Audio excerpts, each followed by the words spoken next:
Ramesh sir, ಅಣ್ಣವರ cinema ಪ್ರಜ್ಞೆ ವಿಚಾರಕ್ಕೆ ಅಂತ ಬಂದಾಗ ಕನ್ನಡ ಸಾಹಿತ್ಯ ಲೋಕಕ್ಕೆ ಅವರು ಕೊಟ್ಟಂಥ ಕೊಡುಗೆ ಅಪಾರ. ಅದನ್ನು ನಾವು ಕೇವಲ ಸಿನಿಮಾಗಳ ಮೂಲಕ ಹೇಳೋಕ್ಕಾಗೋದಿಲ್ಲ.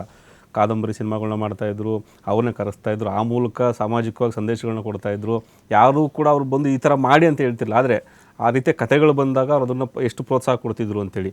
ಈ ಒಂದು ಕಾದಂಬರಿ ಆಧಾರಿತ ಅಥವಾ ಸಾಮಾಜಿಕ ಪ್ರಜ್ಞೆ ಅಣ್ಣವ್ರಿಗೆ ಎಷ್ಟು ಯಾವ ಮಟ್ಟಕ್ಕಿತ್ತು ಅನ್ನೋದ್ರ ಬಗ್ಗೆ. ಇಲ್ಲ, ಮೊದಲನೇದು ನನಗೆ ಅವರ ಜೀವನದ ಕಡೆ ಆಸೆಗಳನ್ನೆಲ್ಲ ವ್ಯಕ್ತಪಡಿಸ್ಕೊಂಡಾಗ ಏನು ಮಾಡಬೇಕು ಅಂತ ಕೇಳ್ಕೊಂಡಾಗ ನಗ್ತಾ ಫಸ್ಟ್ ಹೇಳೋದು ಅವರ ಕಡೆ ಇಂಟರ್ವ್ಯೂಗಳಲ್ಲಿ ಒಂದರಲ್ಲಿ ಹೇಳ್ತಾರೆ, ತುಂಬ ಒಳ್ಳೆ ಪಾತ್ರಗಳು ಮಾಡಬೇಕು ಇನ್ನು ಅಂತಾರೆ. ನಮಗೆ ಗರ ಬಡ್ದೋಗ್ಬಿಡುತ್ತೆ, ತುಂಬ ಒಳ್ಳೆ ಪಾತ್ರಗಳು ಮಾಡಬೇಕು ಅಂತ ರಾಜ್ಕುಮಾರ್ ಹೇಳ್ತಾ ಇದ್ದಾರೆ. ಅಂದರೆ ನಮ್ದು ಇನ್ನೂ ಶೂನ್ಯ, ನಾವು ಶುರುನೇ ಆಗಿಲ್ಲ ಬದುಕು ನಮ್ಮ ಆ್ಯಕ್ಟರ್ಗಳದು ಅಂತ ಅವ್ರ ಹಂಗಂದ ಮೇಲೆ. ಅಂದರೆ ಬೇರೆ ಇನ್ನೊಂದೇನೋ ಇದೆ ಈ ಆಧ್ಯಾತ್ಮದಲ್ಲಿ ಅಂತ ಆಯಿತಾ. ಅದೇ ರಾಜ್ಕುಮಾರು ಸರಿ ಇದು ಬಿಟ್ಟು ಸಾಮಾಜಿಕ ಬದುಕಿನಲ್ಲಿ ಏನು ಮಾಡಬೇಕು ಅಂತ ಮತ್ತೆ ಹೋಗಿ ಭೂಮಿ ಕೆಲಸ ಮಾಡಬೇಕಪ್ಪ, ಭೂಮಿ ಕೆಲಸ ಮಾಡೋಕೆ ನಮ್ಮೂರು ಕಾಡಲ್ಲಿ ಅಂತ. ಅಂದರೆ ರೈತ ಪಡುತ್ತಾ ಇದ್ದ ಕಷ್ಟಗಳು, ಆ ಕಾಲದಲ್ಲಿ ಶೋಷಿತ ಸಮುದಾಯ ಎದುರಿಸ್ತಾ ಇದ್ದಂಥ ನೋವುಗಳು, ಅಪಮಾನಗಳನ್ನು ಮೀರಿ ಬೆಳೆದು ನಿಲ್ಲುವಂತಹ ಒಂದು ದೊಡ್ಡ ಬೃಹತ್ ವ್ಯಕ್ತಿಯಾಗಿ ತಾನೇನು ನಿಂತ್ಕೊಂಡಿದ್ದೀನಲ್ಲ, ಹಾಗೆ ಇಡೀ ಜಗತ್ತು ಬೇರೆ ಬೇರೆ ವೃತ್ತಿಗಳಲ್ಲಿ ನಿಂತ್ಕೊಳ್ಳೋಕೆ ಆಗಬೇಕು.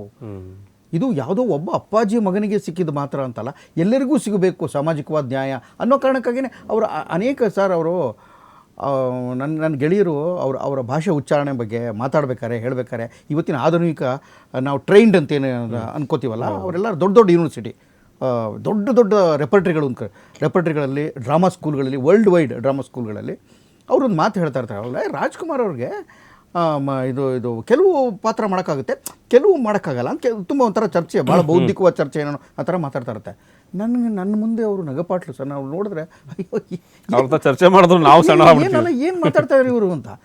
ಸರ್ ಇಂಗ್ಲೀಷ್ ಗೊತ್ತಿರಬೇಕು ಅಂತಲ್ಲ ಸರ್, ಇಂಗ್ಲೀಷನ್ನು ಕಲಿತು ಆ್ಯಕ್ಟ್ ಮಾಡೋಕ್ಕಾಗುತ್ತೆ. ಜರ್ಮನ್ರಿಗೇನು ಇಂಗ್ಲೀಷ್ ಗೊತ್ತಿಲ್ಲ ಸರ್, ಜಗತ್ತಿನ ಶ್ರೇಷ್ಠವಾದ ತಂತ್ರಜ್ಞಾನ ಮಾಡಲ್ವಾ? ಜಪಾನ್ ಅವ್ರಿಗೆ ಇಂಗ್ಲೀಷ್ ಗೊತ್ತಿಲ್ಲ, ಸರ್ವಶ್ರೇಷ್ಠವಾದ ಮಾಡಲಿಲ್ವಾ? ನಿಮ್ಗೆ ಈ ಥರದ 100 ದೇಶಗಳ 100 ಅತ್ಯುತ್ತಮವಾದ ಉದಾಹರಣೆಗಳು ಕೊಡ್ಬೋದು ನಾವು ತಾಂತ್ರಿಕವಾಗಿ ಬೆಳೆದಂಗೆ.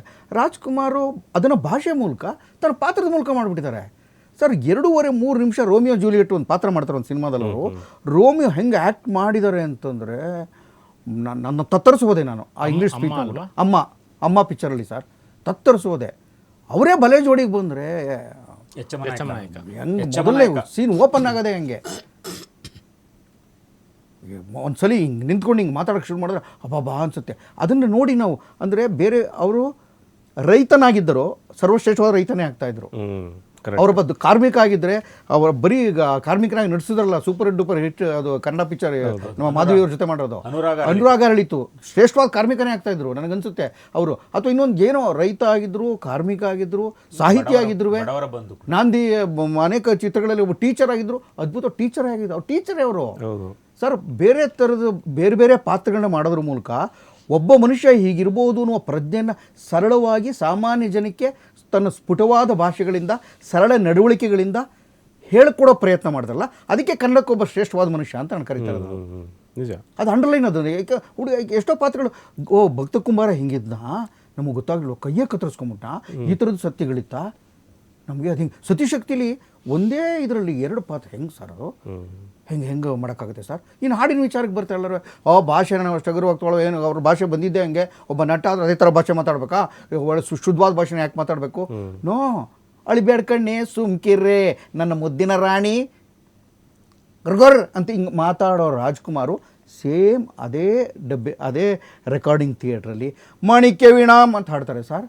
ಇವೆರಡು ವ್ಯತ್ಯಾಸ ಗೊತ್ತಾಗಲ್ವ ಜನಕ್ಕೆ, ನಮ್ಮ ಬುದ್ಧಿವಂತರಿಗೆ? ಮಾಣಿಕ್ಯ ವೀಣಾ ಮುಖ ಹೆಂಗೆ ಸರ್ ಆಡೋಕ್ಕೆ ಸಾಧ್ಯ? ಒಂದು ಅಕ್ಷರನೂ ತಪ್ಪಿಲ್ಲದೆ ಸ್ಫುಟವಾದ್ದು, ಎಲ್ಲರಿಗೂ ಸರಿ ತೂಗಿಸೋದು. ಯಾರೋ ಮಂತ್ರಾಲಯ ಮಹತ್ವದಲ್ಲಿ ಪುಣ್ಯಾತ್ಮ ಏನು ಅವ್ರಿಗೆ ಪರಿಶೀಲನೆ ಊಟದ್ದು ಎಲ್ಲ ಹೇಳ್ಕೊಡೋಕ್ಕೆ, ಆ ಶಾಸ್ತ್ರಗಳು ಹೆಂಗೆ ಇದ್ದರು ರಾಘವೇಂದ್ರ ಸ್ವಾಮಿಗಳು ಅಂತ ಹೇಳ್ಕೊಡೋಕ್ಕೆ ಅಂತ ಕರೆಸಿದ್ರೆ 2ನೇ ದಿನಕ್ಕೆ ಅವ್ನು ಓಡೋಗಿದ್ದಂತೆ. ಯಾಕೆ ಅಂದರೆ ದಯವಿಟ್ಟು ಕ್ಷಮಿಸಿ, ನನಗಿಂತ ಚೆನ್ನಾಗಿ ಅವರೇ ಎಲ್ಲ ಮಾಡ್ತಾರೆ, ಈಗಾಗಲೇ ಪಕ್ಕಾ ಮಾಡ್ತಾರೆ. ಏನು ಆ ಜನಾಂಗ ಏನು ಮಾಡಬೇಕಾಯ್ತು ನನಗಿಂತ ಚೆನ್ನಾಗಿ ಅವರೇ ಮಾಡ್ತಾಯಿದ್ದಾರೆ. ಅವ್ರಂಗೆ ನಡ್ಕೊಂಡಿದ್ದಾರೆ. ಹಂಗಂತ ಅವರು ಹಂಗಂತ ಅವರು ಚಕ್ಲಮಕ್ಲ ಹಾಕ್ಕೊಂಡು ಒಂದು ಕಾಲನ ಮೇಲೆ ಕೂತ್ಕೊಂಡು ಮೂಳೆ ಹಿಂಗೆ ಕಡಿತಾ ಇರೋದನ್ನ ಒಂದು ಫೋಟೋ ನೋಡಿದ್ರೆ ನಾವು ಹಿಂಗೆ ತಿನ್ನಬಾರ್ದಾಗಿತ್ತು ಅನ್ಸೋ ಚೆನ್ನಾಗಿ ಮಾಡ್ತಾರೆ. ಹೆಂಗೆ ಸರ್ ಇದು? ಈ ಸಮನ್ವಯತೆ ಗಾಂಧಿ ಹೇಳಿದ್ದು. ಇದನ್ನು ಅಂದರೆ ಎಲ್ಲವನ್ನೂ ಕೂಡ ನೀವು ಒಟ್ಟಾಗಿ ತರೋದಕ್ಕೆ ಮಾಡೋಕ್ಕೆ ವ್ಯಕ್ತಿ ಕೈಲಿ ಬಹಳ ದೀರ್ಘವಾದ ಒಂದು ತಪಸ್ಸು, ಹಠ, ಅಪಮಾನ, ನೋವು ತನ್ನ ಮೊದಲನೇ ಪಿಕ್ಚರ್ಲಿ ತನ್ನ ಹೆಸರು ಚೇಂಜ್ ಆಗೋಯ್ತು ಅಂದ ತಕ್ಷಣ ಅವ್ರು ತನಗೇನು ಗೊತ್ತಿರಲ್ಲ ಅವನು ಮುತ್ತುರಾಜ್ ಅಂತ ಎಲ್ಲ ಕಡೆನೂ ಬರೆದಿದೆ, ನೋಡಿದ್ರೆ ಇಲ್ಲಿ ರಾಜ್ಕುಮಾರ ಅಂತ ಹಾಕ್ಬಿಟ್ಟಿದ್ದಾರೆ. ಯಾರು ಈ ರಾಜ್ಕುಮಾರ ಅಂತ ಹಾಕ್ಬಿಟ್ರು ಅಂತ ಹೋಗಿ ಡೈರೆಕ್ಟರ್ ಸರ್ ನೀವು ಚೇಂಜ್ ಮಾಡಬಾರ್ದಾಗಿತ್ತು, ಇದನ್ನು ಕಣ್ಣಪ್ಪನ ನೀವು ಯಾಕೆ ಸರ್ ಹಿಂಗೆ ಮಾಡಿಬಿಟ್ರಿ, ನಾನು ಚೆನ್ನಾಗಿ ಮಾಡ್ತಿದ್ನೋ ಸರ್ ಆ್ಯಕ್ಟಿಂಗು. ಇಲ್ಲ ಕಣ್ರಿ, ನಿಮ್ಮ ಅಪ್ಪ ಆಸೆ ಪಡ್ತಾಯಿದ್ರು ರಾಜ್ಕುಮಾರ್ ನಂಗಿದ್ದಾನೆ ನಮ್ಮ ಕೂಸು, ಅವ್ನಿಗೆ ಏನಾದ್ರು ಒಂದು ಮಾಡಿ ಅಂತ ಹೇಳ್ತಾಯಿದ್ರು. ಅದನ್ನ ನೆನಪಾಯಿತು, ಅದಕ್ಕೋಸ್ಕರ ನಾನು ರಾಜ್ಕುಮಾರ ಅಂತ ಇಟ್ಟೆ ಕಣಪ್ಪ ಅಂತ ಅವ್ರು ಹೇಳಿ ಕಳಿಸ್ತಾರೆ. ನನ್ನ ಹೆಸರು ರಾಜ್ಕುಮಾರ ಅಂತ ಕನ್ಕೊಂಡು ಬರ್ತಾರೆ. ಮಗುತನ ಬೇಕು, ಚೈಲ್ಡ್ ಲೈಕ್. ಬಾಲಿಶತನ ಬೇರೆ, ಮಗುತನ ಬೇರೆ. ನಮ್ಮ ಇವತ್ತಿನ ಜನಕ್ಕೆ ಎರಡರ ವ್ಯತ್ಯಾಸ ಗೊತ್ತಿಲ್ಲ.